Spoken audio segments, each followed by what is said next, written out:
ஜெபம் என்ற காரியத்தில் யார் உரிமையோடு ஜெபிக்க முடியும்? உதாரணத்துக்கு உங்கள் வீட்டில் ஒரு சின்ன பிள்ளை இருக்குன்னு வைத்துக்கொள்ளுங்க. இப்போ தான் 1வது படிக்குன்னு வச்சுக்கோங்க, ஃபஸ்ட்டு ஸ்டாண்டர்ட் படிக்குது சின்ன பிள்ளை, 5 வயசு பிள்ளை ஸ்கூலுக்கு போகுது. பக்கத்தில் இருக்க வீட்டு பக்கத்தில் மத்தியானம் சாப்பிட்றதுக்கு உங்கள் வீட்டுக்கு வரும். சாப்பாடு இடைவேளைக்கு குழந்தை வருமே, சாப்பாடு கொடுக்கணும்னு நல்லா சூடாக சமைச்சிக்கிட்டு இருக்கிறீங்க. ஒரு பிச்சைக்காரன் வர்றான். அதே டைமில் மத்தியானத்தில் பிச்சைக்காரன் தருமம் எடுக்க வர்றான்.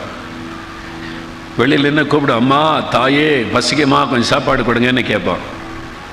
பிச்சைக்காரன் அவங்கள அம்மானி தான் அழைப்பான். அம்மா தாயே கொஞ்சம் பசிக்குது, பிச்சை கொடுங்க, சாப்பாடு கொடுங்கன்னு. நீங்கள் பார்ப்பீங்க யார் அது? பிச்சைக்காரன் வெளியில் நின்று அம்மா தாயேன்னு கையேந்துவான். நீங்கள் விரும்பினா கொடுக்கலாம், விரும்பாட்டா இன்னும் சமையல் முடியலைப்பா, இப்போ எனக்கு டைம் இல்லை, நீ போ அடுத்த வீடு பாருன்னு சொல்லி அனுப்பிடலாம். கட்டாயம் கொடுக்கணும்னு அவசியம் இல்லை. அதுவே கொஞ்சம் நேரம் கழித்து ஸ்கூல் முடிஞ்சவங்க பிள்ளை வருது மத்தியானம் சாப்பாட்டுக்கு பசியோட வேகமாக வெளியில் வாசலில் நின்று அம்மா பசிக்குதுமா கொஞ்சம் சாப்பாடு கொடுமா அப்படின்னு கேட்குமா? வீட்டுக்குள்ள ஓடி வந்து டைனிங் டேபிளில் ஏறி உட்காந்து மேஜை தட்டி, அம்மா சீக்கிரம் சாப்பாடு கொண்டு வாமா பசிக்குதுமா. நீங்கள் உடனே பக்கத்து விட பாரு அப்படின்னு சொல்ல முடியுமா?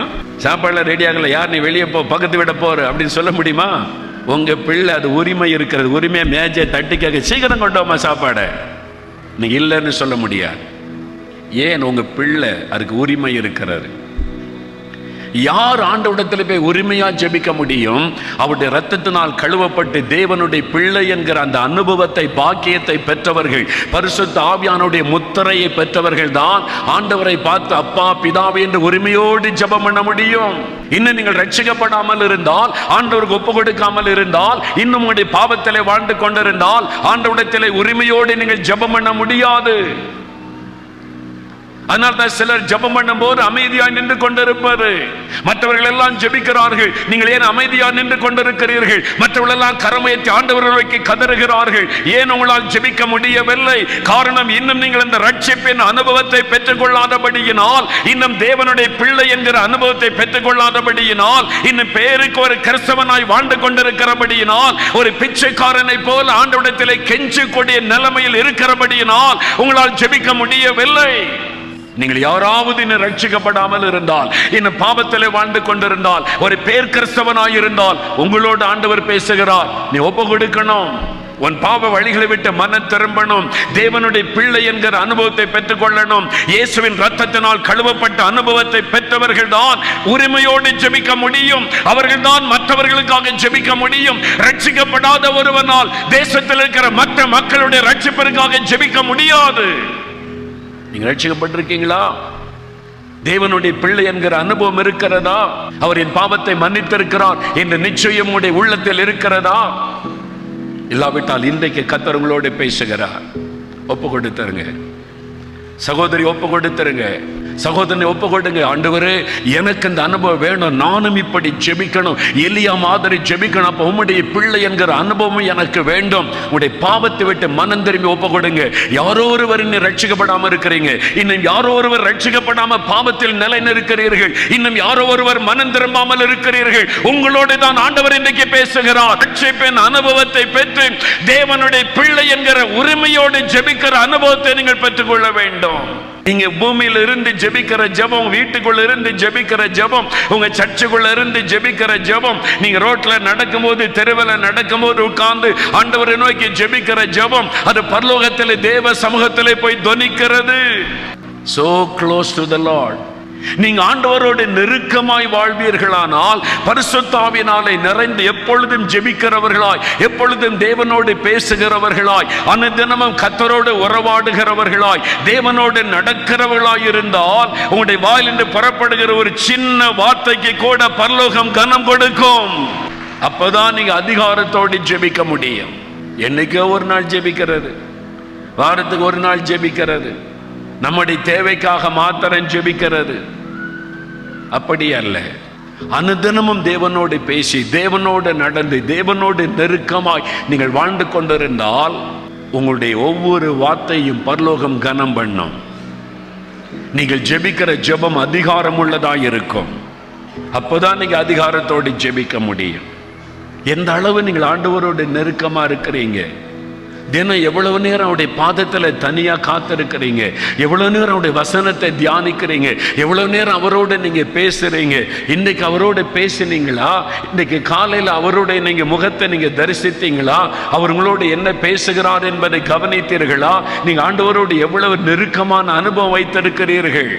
நீங்க டீச்சரா இருக்கலாம், எஸ்டேட்ல வேலை செய்கிற ஒர்க்கரா இருக்கலாம், ஒரு ஃபேக்டரியில மேனேஜராக இருக்கலாம், ஸ்கூல்ல டீச்சராக இருக்கலாம், ஒரு ஸ்டூடெண்டாக இருக்கலாம், ஒரு பிசினஸ் மேனாக இருக்கலாம். யாரா இருந்தாலும் நீங்க ஆண்டவரோடு நெருக்கமாய் வாழ முடியும். உங்க நேரத்தை ஆண்டவர் கொடுக்கணும். முதல் மணி நேரத்தை ஆண்டவருக்கு கொடுங்க. அதிகாலையில் ஆண்டவருடைய முகத்தை தேடுங்க. இயேசு கிறிஸ்து பிதாவை பார்த்து ஒரு சின்ன வார்த்தை சொன்னாலும் பிதாவான்னு ஒரு பதில் கொடுக்கிறார். பிதாவே, நீர் எப்பொழுதும் எனக்கு செவி கொடுக்கிறதற்காக ஸ்தோத்திரம். யோவான் 11 அதிகாரத்தில் இயேசு சொல்லுகிறார், நீர் எப்பொழுதும் என் ஜெபத்தை கேட்கிறீர். இப்பொழுதும் நீர் என்னுடைய ஆத்மாவை திரும்பி அனுப்பணும்னு ஒரு கருத்தான ஜெபம் இயேசுடைய மனதில் என்று புறப்பட்ட அந்த ஜெபத்தை பிதா அறிந்து கொண்டார். ஒரு வார்த்தை லாசருவே வான்னா ஜீவன் வந்து விட்டது, அவ்வளவுதான். அந்த அளவிற்கு பிதாவோடு அவர் நெருக்கமாக இருந்தார். எலியா அந்த அளவிற்கு தேவனோடு நெருக்கமாக இருந்ததுனால தான் அந்த உரிமையோடு ஜெபம் பண்ணினார். நீங்க எந்த அளவு தேவனோடு நெருக்கமாக இருக்கிறீங்களோ அந்த அளவு உங்களுடைய ஜெபம் வல்லமை உள்ளதா இருக்கும். உங்களுடைய நேரத்தை ஆண்டவர் கொடுக்கணும். முழங்காலில் நின்று அதிகாலையில் அவருடைய முகத்தை தேடணும். தினந்தோறும் அதிகாலையில் எழும்பி அவருடைய சமூகத்தில் காத்திருந்து அவருடைய பிரசன்னத்தை நாடி அவருடைய சமூகத்தில் அமர்ந்து நீங்க ஜெபம் பண்ணி பழகிவிட்டால் நீங்க சொல்லுகிற ஒரு வார்த்தைக்கு கூட பெரிய வல்லமை இருக்கும். நீங்க அதிகாரத்தோடு ஜெபிக்கிற, ஆண்டவரே உம்முடைய பிள்ளை நான் வந்திருக்கிறேன்ப்பா, உம்முடைய மகள் வந்திருக்கிறேன், இதை செய்யுங்க ஆண்டவரே, உம்முடைய மகன் வந்திருக்கிற ஆண்டவரே இதை செய்யுங்க. உரிமையோடு நீங்க சொல்லலாம். தேவன் உடனே பதில் கொடுப்பார், உடனே அற்புதம் செய்வார். பிரியமானவர்களே, நீங்க ஆண்டவரை விட்டு தூரமா இருந்தீங்கன்னா பாவத்துக்கு இடம் கொடுத்து நீங்க உரிமையா ஜெபிக்க முடியாது. மனம் திரும்பி ரட்சிக்கப்பட்டு அவருடைய பிள்ளைகளா மாறிட்டீங்கன்னா, அப்பா உங்களுடைய மகன் வந்திருக்கிறப்பா, உங்களுடைய மகள் வந்திருக்கிறேன்னு உரிமையா ஜெபிக்கலாம். ஒப்பு கொடுத்துட்டீங்களா? பரிசுத்தாவின் வல்லமையை பெற்றுக்கொண்டு அவரோடு நெருக்கமா இருங்க. அப்போ நீங்க உரிமையோடு ஜெபிக்கலாம்.